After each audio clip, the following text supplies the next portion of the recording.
Hi folks, welcome back to More Sporting. I'm Pat Moore. I appreciate you stopping by and see what we got going on. So today's video is going to be a composition of multiple trips that I made out on different lakes. So I didn't catch fish on every trip out, and I'll share that with you. And some of the trips I did catch fish with, some of them aren't much to write home about, but one of them was my personal best. You'll get to see that. It's about 3/4 of the way through the video. And then the last clip was me out on Lake Kavanaugh. And a lot of really entertaining things happened to me. Didn't catch any fish, but it was still quite entertaining. So stick around for that. Make sure you catch that. And without further ado, let's go find out where I went and what I did.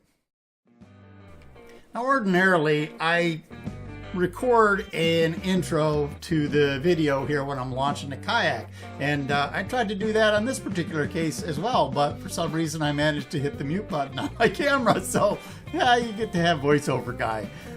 This is Lake Samish, and it's the first time I've ever been out on Lake Samish, and really all I was trying to do on this trip was to get an idea of what the lake was like. And you know, if I caught a fish, great, but I really just wanted to get an overall feel for the lake, how it dropped off, how deep it was, you know, that sort of thing. Now, most of the fishing I did on this day was with drop shotting, and you can tell that this kind of fishing is really riveting, so I'm not going to make you watch much of this. I didn't catch any fish drop shotting. Right here, when I get this hit, what I should be doing is pedaling really hard. That sets the hook. I didn't do that. And the fish obviously set the hook for me. And I apologize for the cable in front of the middle of the camera. This has happened to me twice this year, and it's never happened to me before. So I don't know, that's frustrating. But anyway, I got a fish on here. You know, based on the lure I was using and the technique I was using with the trolling, I'm 90% certain that this is a trout. It's the depth I was trolling in was really close to the surface, and I was in probably 60 feet of water. If it were a bass, it'd have been miraculous. So yeah, it did turn out to be a trout. It's a nice cutthroat trout. I was trolling as I was traveling back across the lake to go take out, and yeah, it's a nice trout, and so I'm thrilled here not to have been skunked, even though it's not a bass, which is what I was initially after. All right, let's go back to talking about the bass a little bit here. So in this lake, it's a really deep lake. It's a natural lake.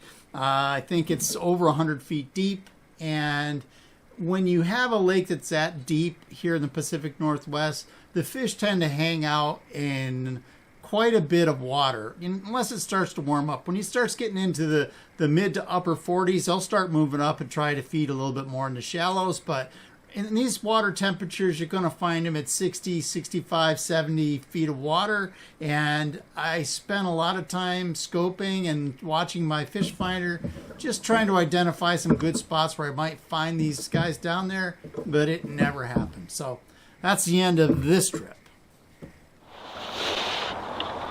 Okay, we are at Lake Samish.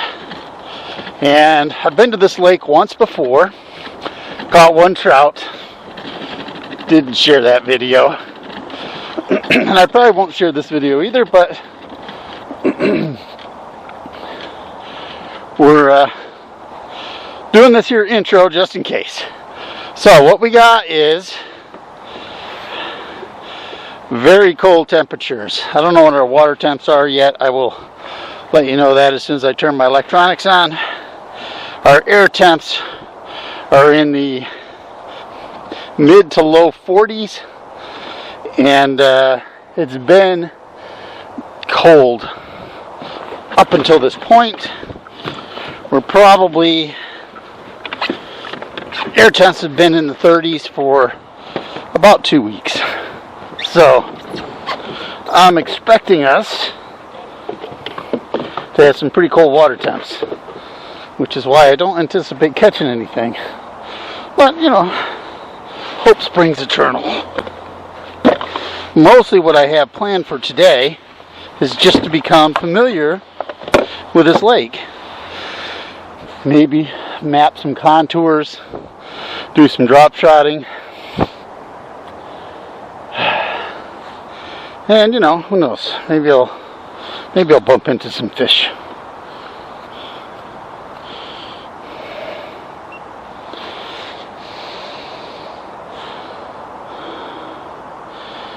shoot. There's my front rudder. Forgot to put that in. Damn it.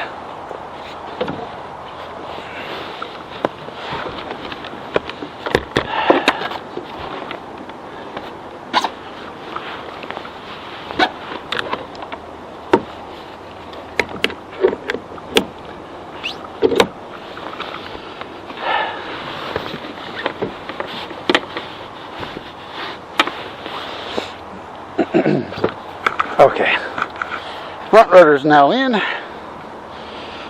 Electronics are booting up.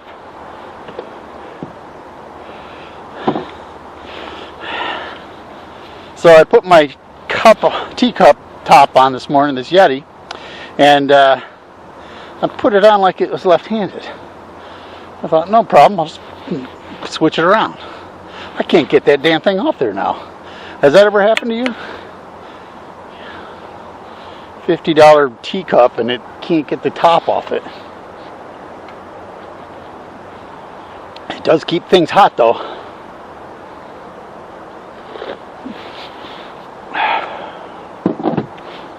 Alright, I agree.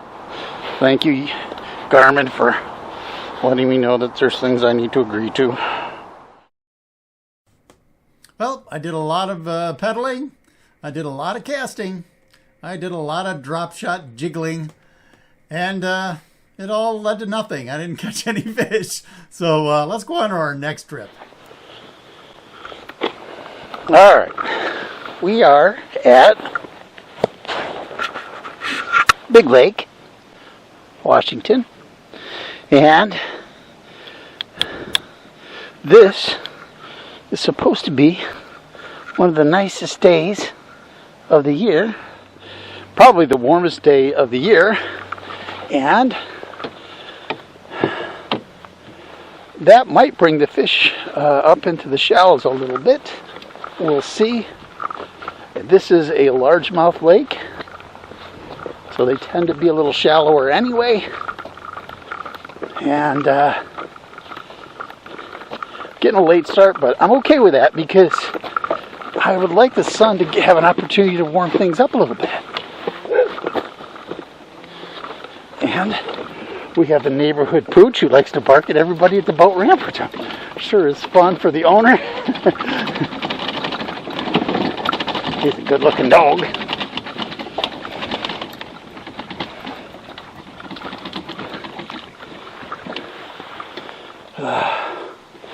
Unlike other lakes in the Pacific Northwest, this one has a little bit of color to it. Not a lot, but a little bit. Fish finder on here. See what our water temps are. I know nothing about this lake. Never been here before.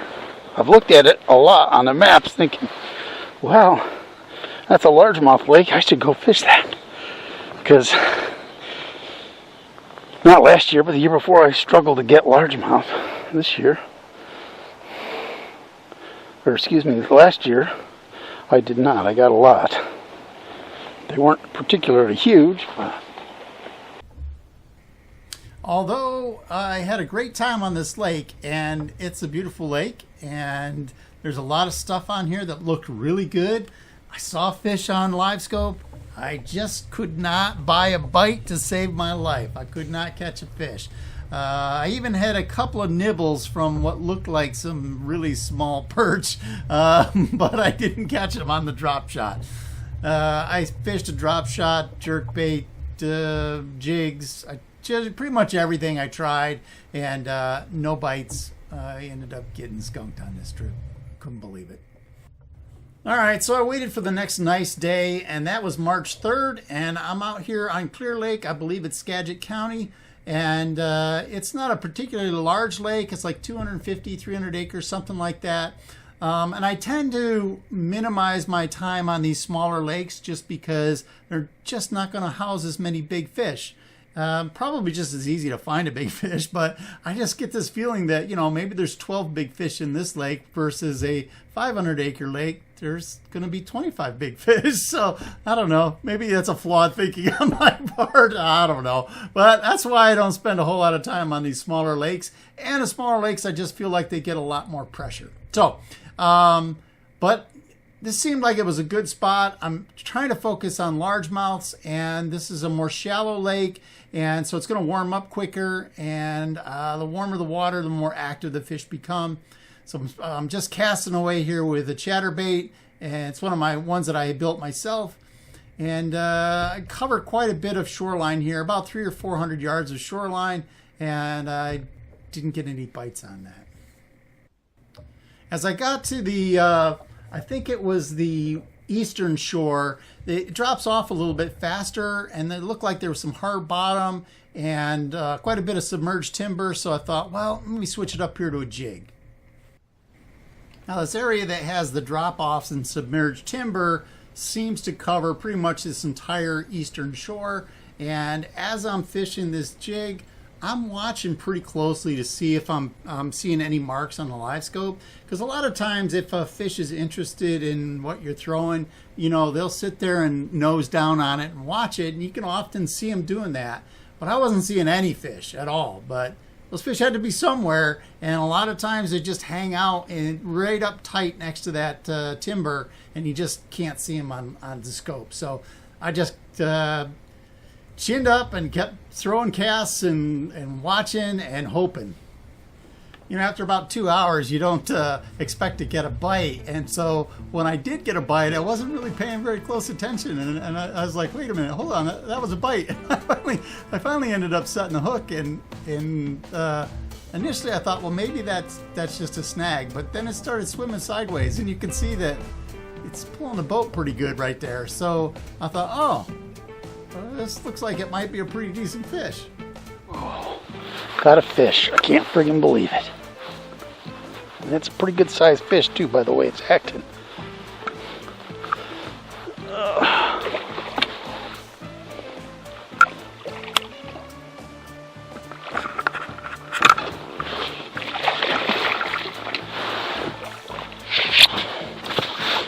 Whew, yeah, it is a pretty good sized fish. Woo! Get that out of our way.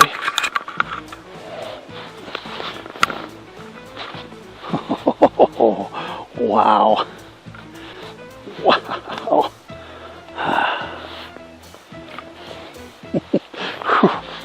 Look at the size of that friggin' fish. Oh, man. All right. Let's get the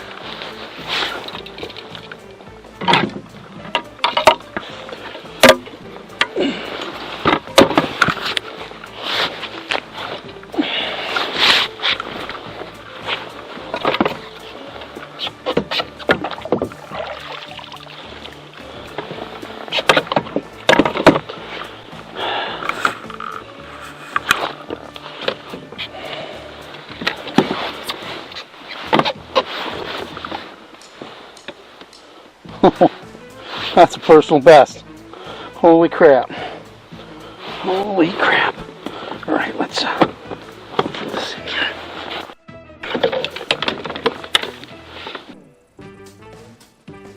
I have to apologize for this camera. I'm going to have to replace it. It's just not metering properly. If it's got a dark background, it does okay, but when you have a light background like this, it just makes everything too dark. And it does have a WDR setting that helps mitigate that, but that's turned on and it still did this. So I post-edited it a little bit and improved it quite a bit. It's still pretty crappy. I apologize. All right, so that's a heck of a fish right there. And I had a geriatric moment here, tried to take a picture of it, and actually took another video on my phone, which wasn't very helpful. Oh boy. But I was able to get some screenshots from the video here to share with people. I start to clown around a little bit here, and it's probably the most animated you'll ever see me. Pretty even keel guy most of the time, but this was a personal best, so man, I was pretty thrilled with this. Yeah. And so that fish weighed 21 inches, and obviously a largemouth. And I'll go through the lure that I used and the type of cover I caught it on here in a second. We got to do a little bit of cleanup, and then we'll do that. All right, so this is what I caught him on. It was this red jig.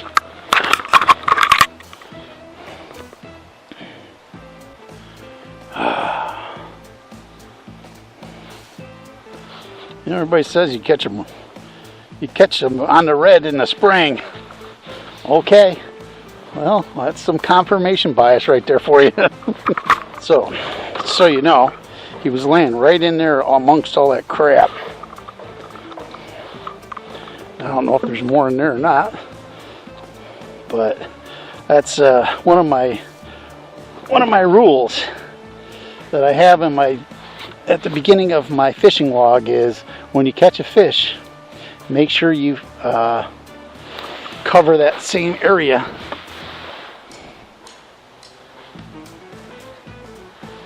Make sure there's nothing else in there. Wow, 21 incher.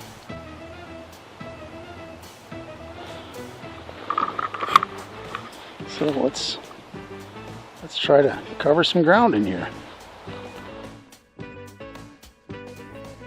Well, I covered 3/4 of this lake. I fished all the way around the outside, and the wind picked up and made it a little bit more difficult to fish. And I saw some other nice fish on live scope, just wasn't able to get anything to show any interest in any of my baits. So yeah, that was the only fish that I caught, which of course, when you catch your personal best, it's 21-inch largemouth, you know, you count your blessings. That was all right. So let's go ahead and move on to our next trip. So this is Lake Kavanaugh, and by the way, it is an absolutely stunning lake. It's beautiful. And WDFW tells us that there's largemouths in this lake, although you can't prove it by me. I didn't see any evidence of that, but I will be back because it is a beautiful lake, and I want to see if I can find some largemouths in this lake. Now, although I didn't catch any fish, as I've already alluded to, I did have quite a few eventful things that happened to me, and you might notice that the boat seems to be spinning in circles here at this point. And yeah, it doesn't seem to make any difference what I do with the rudder handle. Yeah, the cable to the rudder broke right here off the dock. I didn't make it very far. I could no longer steer the boat. So yeah, that was a bit frustrating. So I end up pulling out my paddle here and started paddling myself back to the shore. If this had been a longer distance, I'd have peeled off my cover in the back so that I could straighten out the rudder by hand, and then I could get back to the dock with a paddle a lot easier. But as it was, I just used the paddle to steer overcome the steering of my rudder.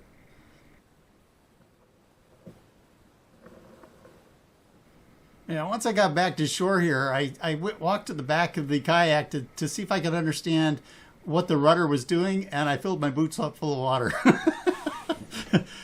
Things are not going particularly well for me right now, so I was a bit frustrated. Well, initially I thought, well, I should just pack it in and go home. But I knew that I had put a couple of extra wraps of the cable around the steering mechanism in the back. And I thought, you know what, I probably could just use that extra cable to cobble this together and make it work. And after about 30 minutes of farting around with it, yes, I was able to actually do that. So I did get it back in business and actually functioning again. Now, I'd like to say that was the end of my troubles, but as you'll see, that's not the case. Do you ever get the feeling that things just aren't going your way? We're here at, well, thanks for stopping by the channel. This is More Sporting, and I'm Pat Moore. I appreciate you stopping by.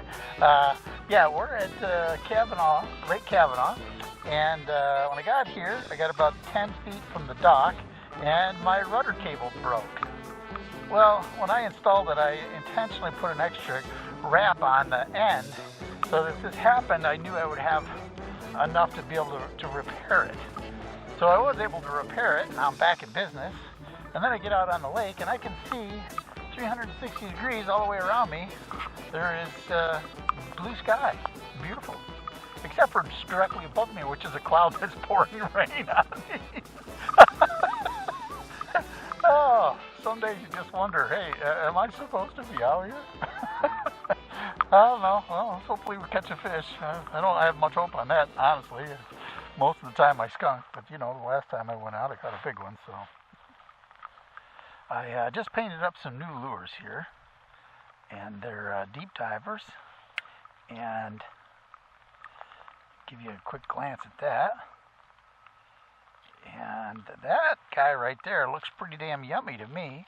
And when I say deep diver, I mean it, man. That thing goes down to 27 to 25 feet is what I was reading on my live scope when it was out at about 40, 50 feet behind me. So it dives. I'm not sure at 70 feet of line out how deep it would go, but it's a deep diving crank, that's for sure. And you know, usually when you have a deep diver like that, you don't get very good wobble on it, but that one seems to have pretty good wobble. I was pretty impressed with it. All right, let's set this back here, and we're gonna try tossing a wacky rig. I think a wacky. There's a tree in the water over here, and we're going to start by tossing a wacky at it. Probably should toss a jig, but I picked up the wacky rig first, so wacky it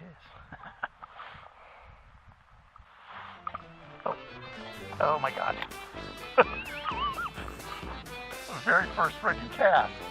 I hung it up on the one limb that was above the water. Oh my God. You might be able to see it out there. See that one limb that's bouncing around? That's my wacky worm on there. Oh, it came off. Oh, maybe things are looking up.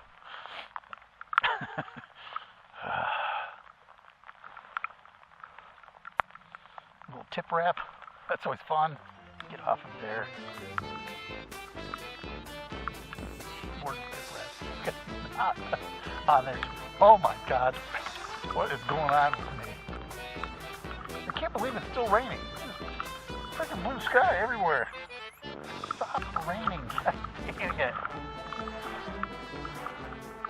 The only thing that could make this a more frustrating moment right now is if a bass came up and took that damn worm and I couldn't get it in. That would suck.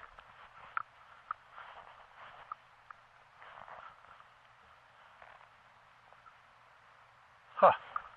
Finally, I got it unhooked. Okay, so see this thing right here? This piece of wire.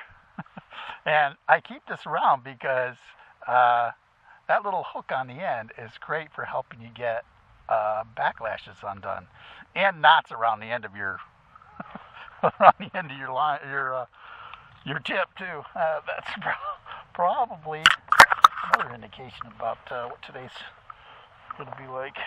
Getting things all wrapped up here. Okay, maybe I should have went with the jig. All right, we're going to try the wacky worm anyway.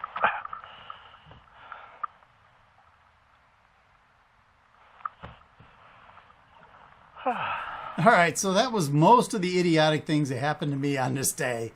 However, that cloud that was raining on me, yeah, you can see there's no wind. So it spent the entire day that I was here planted right in front of the sun. So although I could see sunny areas all around the lake, where I was, it was always in the shade. It was miserable. I froze my butt off. But it is a beautiful lake, and I will come back here. And I do appreciate you guys. So wait until the end of the video here. Now is probably a good time to hit that like button and subscribe and all that good yummy stuff. I appreciate you very much. Thank you, and have a great rest of your day. Stop raining. Let's hope that's the end of that.